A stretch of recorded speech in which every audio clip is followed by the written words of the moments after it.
जय भीम साथियों। दोस्तों, आज हम बाबा साहब के बारे में कुछ ऐसे विषय पर चर्चा करने जा रहे हैं जिसे सुनकर कुछ लोग यही बोलेंगे कि क्या इस विषय पर चर्चा करना सही है। पर कोई कुछ भी बोले, उससे हमें कुछ भी फर्क नहीं पड़ता, क्योंकि हमारे महापुरुषों ने जो अपमान सहा है उससे इतिहास को अपने समाज के जन जन तक पहुंचाना है। और हमने यही ठान लिया है दोस्तों।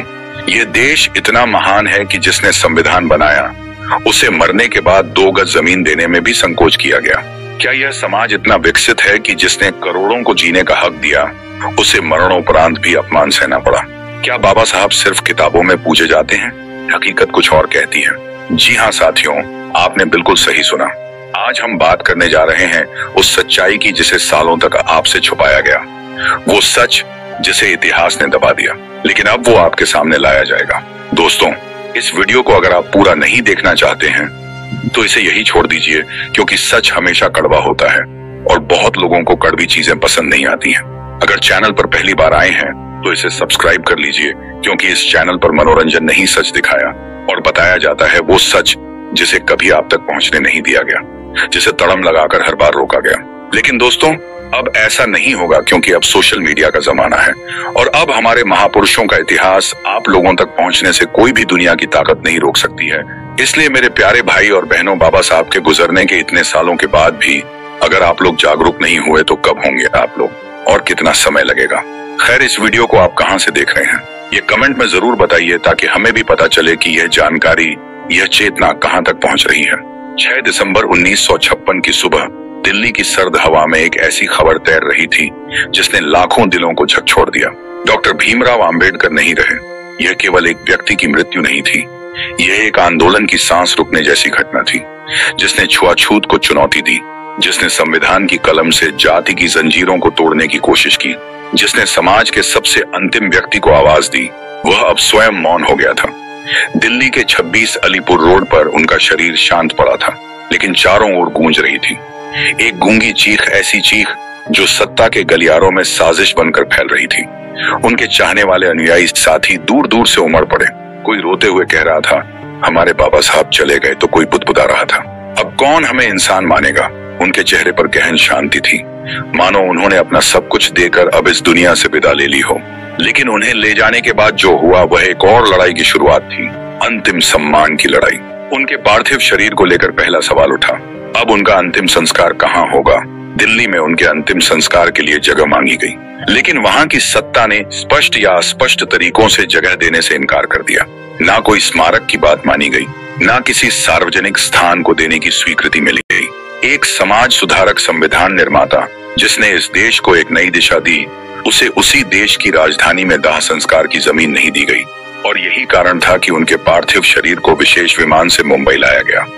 मुंबई में उनका निवास राजगृह पहले से ही लोगों के लिए एक तीर्थ समान था। उन्हें वहां अंतिम बार दर्शन के लिए रखा गया। लाखों की संख्या में लोग उमड़े। कोई दहाड़ मारकर रो रहा था, कोई उनके पैरों से लिपटा हुआ था, कोई बस स्तब्ध खड़ा था जैसे किसी पिता को खो दिया हो। लेकिन यहाँ भी सवाल वही था, अब उनका अंतिम संस्कार कहाँ किया जाएगा? उनके अनुयायियों और संगठनों ने सरकार से फिर अनुरोध किया, बाबा साहब को ऐसी जगह दी जाए जो आने वाले समय में स्मारक बन सके। लेकिन जवाबों में टालमटोल, अड़चने और सन्नाटा ही मिला। हर तरफ से लोग उमड़ पड़े थे। दलित बस्तियों से, ग्रामीण इलाकों से, कारखानों से, कॉलेजों से हर कोई आम अंबेडकर को अंतिम प्रणाम देना चाहता था। लेकिन इस बीच सबसे बड़ा प्रश्न अब भी अटका था, उनका अंतिम संस्कार कहाँ होगा? अनुयायियों ने सरकार से विनती की, एक ऐसी जगह दीजिए जहां बाबा साहब का स्मारक बन सके, पीढ़ियां आकर उन्हें श्रद्धांजलि दे सकें, जहां उनके विचारों की लौ जलती रहे। लेकिन व्यवस्था ने वही किया जो वह अक्सर करती है, चुप्पी साध ली। कभी कहा गया वो जमीन सरकारी है, कभी कहा गया विवाद हो सकता है, और कभी तो कोई जवाब ही नहीं दिया गया। यह वही देश था जिसका संविधान बाबा साहब ने अपने खून पसीने से गाड़ा था, और अब वही देश उन्हें 2 गज जमीन देने से कतरा रहा था। यह अपमान नहीं था, ये उस सोच की झलक थी जो आजाद भारत में भी दलितों को बराबरी से मरने का हक नहीं देना चाहती थी। वह वक्त था जब अंबेडकर की मृत्यु के बाद भी जातिवाद जिंदा खड़ा था और चुनौती दे रहा था कि तुम्हारे बाबा को हम मौत के बाद भी चैन से विदा नहीं होने देंगे। जब सरकार ने मुंह मोड़ लिया, जब सत्ता ने जगह देने से इनकार कर दिया, तब उठे वह हाथ जो बाबा साहब ने थामे थे, जो कभी भीख मांगते थे, अब इतिहास रचने चले थे। दलित समाज के नेता, बौद्ध अनुयायी, मिलिंद कॉलेज के प्राध्यापक और लाखों अनुयायी एकजुट हुए। अगर सरकार नहीं देगी तो हम अपने बाबा को खुद जमीन देंगे। मुंबई के दादर समुद्र तट के पास एक छोटी सी सरकारी जमीन पर नजर पड़ी। एक वीरान, उपेक्षित, चुपचाप पड़ी जगह। वहीं हुआ निर्णय, यहीं होगा। बाबा साहब का अंतिम संस्कार यहीं से जलेगी वह अग्नि जो पीढ़ियों को रोशनी देगी। और फिर 7 दिसंबर 1956 दादर समुद्र किनारे लाखों लोगों की मौन उपस्थिति में दयेश्वरंतम अंबेडकर का अंतिम संस्कार बौद्ध रीति से किया गया। गगन भेदी नारे गूंजे, जय भीम बाबा, तेरा मिशन अधूरा, हम सब मिलकर करेंगे पूरा। और उस मिट्टी में जिसे सरकार ने ठुकराया था, वहीं उगा चैत्य भूमि का बीज। आज वही जमीन हर वर्ष 6 दिसंबर को लाखों लोगों की आस्था का केंद्र बन जाती है।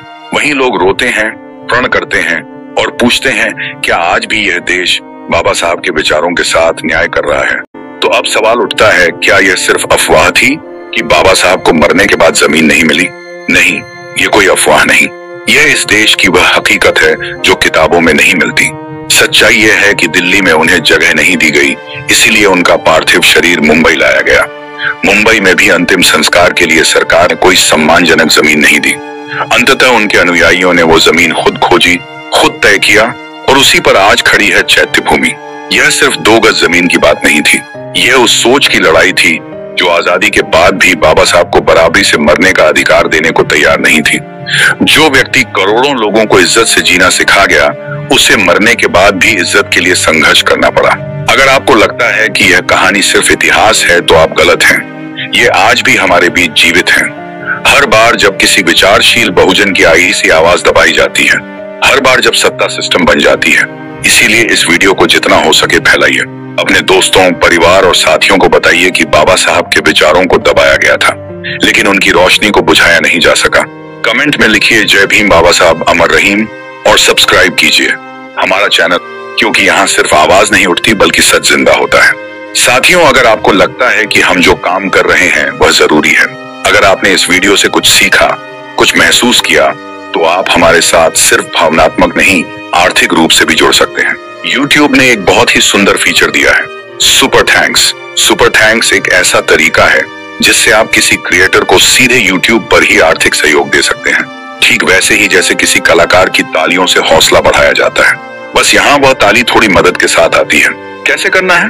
इस वीडियो के नीचे देखें जहाँ लाइक, स्वकिष्ट, डिसलाइक, शेयर और डाउनलोड बटन होते हैं, वहीं आपको एक थैंक्स या सुपर थैंक्स लिखा हुआ बटन दिखेगा। उस पर क्लिक कीजिए, जिसमें आप 100 रुपए देंगे, 200 रुपए, 500 रुपए या अपने अनुसार कोई भी राशि चुन सकते हैं।